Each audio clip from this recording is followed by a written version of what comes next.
we use it, or should we use it at all? By way of preaching, I can't. This is why I said so many things, because I thought either you were not clear of what I had said, or I failed to understand your question, and that position still remains the same. Okay. On my behalf, I understood the answer, and like Yes. I know exactly what I will do from the future. Correct. But I was thinking, whereas there is some books where they stress the 3 days and 3 nights, whereas a lot of maybe Ahmadis who haven't heard your tape. Yes, I understand now. Yes, I know the difficulty.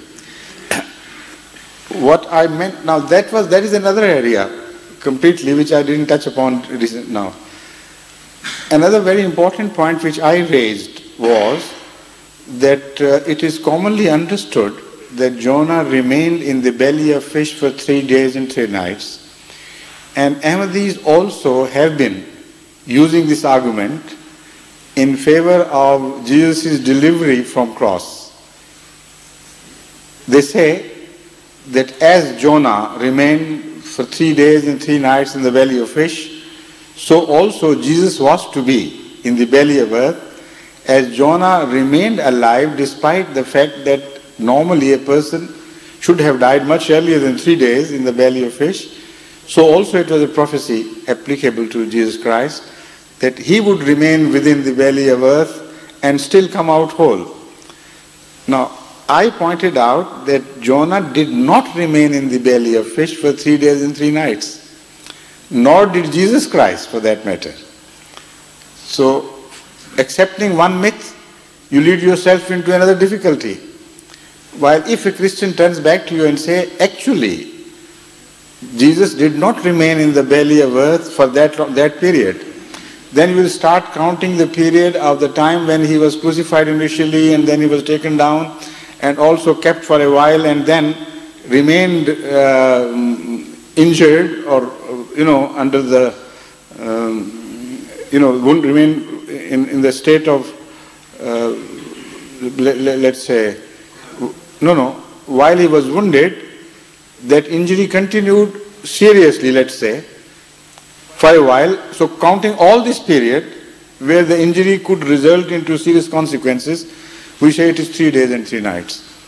So why to enter that involved argument at all? If there was a truth in this, the Holy Quran must have mentioned it. The Holy Quran, the style of the Holy Quran, as I have understood it in comparison to the biblical stories, is that when it broaches upon the same subject as Old or New Testament have already discussed, then it is always, it always adopts a certain attitude. Very clearly and without fail, it is always the same attitude. It takes that part of the statement which is correct. It rejects all those parts which are incorrect or unnatural. And it improves upon certain parts of the statement and then makes them more logical, more understandable, so that we know that it is this which God must have said before, which was distorted and misreported later on.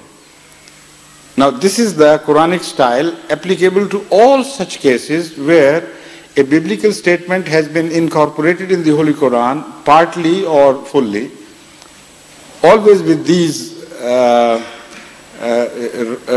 let's say, corrective measures. In this case, Jonah is supposed to have remained in the belly of fish for 3 days and 3 nights, according to the biblical report. Now, this claim of the Bible is completely ignored by the Quran. It is not even rectified. You see? So, this falls into the category of those statements which are totally rejected. So, a statement rejected by the Holy Quran must have been rejected with some purpose. Why should we adopt it? Now, I know for the sake of argument, sometimes during a debate one takes up such arguments as well which are binding on your opponent, with which you may not agree yourself. But because they are binding on your opponent, so in logic this is acceptable. That quote to your opponent his own belief and then corner him. Hazrat Masih Maud ﷺ has also adopted this policy. The Holy Quran also has adopted this policy. Not the Quran, but the Quran has reported this policy to have been adopted by earlier prophets, like Hazrat Abraham. When he debated the issue of who destroyed and demolished the idols, he put himself into their position and asked, you know they are gods, they should know. So ask this eldest and the biggest of the idols. He must have broken. He must have destroyed the others. Now this was a logical attitude.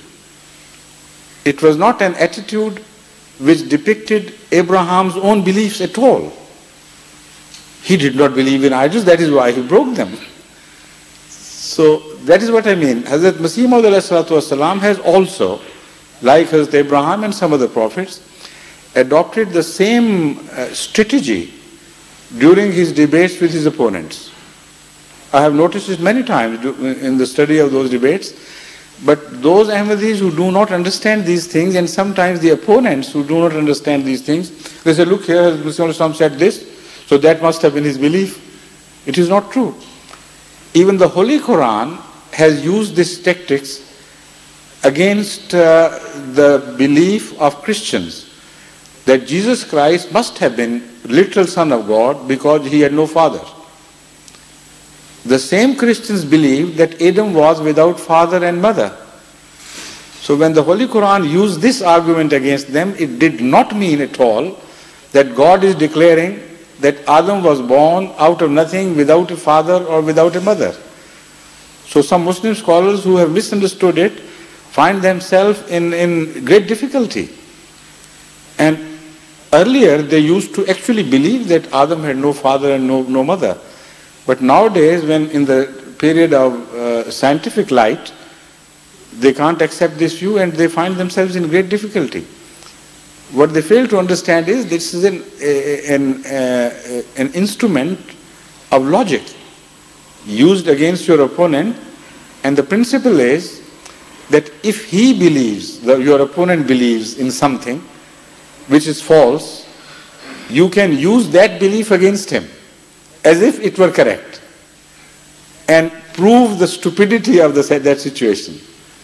So that is how some Ahmadis have also been using this argument, and I told them that now you should better use some more caution, because if Christians begin to rebut you by declaring that according to the Bible he did not remain for 3 days and nights in the valley, what would your answer be?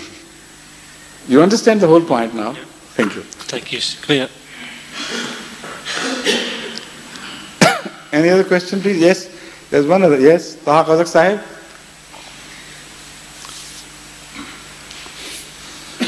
Assalamu alaikum. Wa alaikum salam wa rahmatullah. There is in نظام الاقتصاد في الإسلام for Al-Muslih Maw'ud rahimahullah. He says in page 115, I read in Arabic, then I say in English. إلى متى يمكن إبقاء الروس في المخازن المثلجة وسينقض هذا الجدار في يوم من الأيام وسترى الدنيا يومئذ تطورا عظيما. He said that a wall will fall down. Till what time the Russia put the people in a stores frigidaire? One? In a stores frigidaire stores. Right. Yeah. Yes. when the wall come down,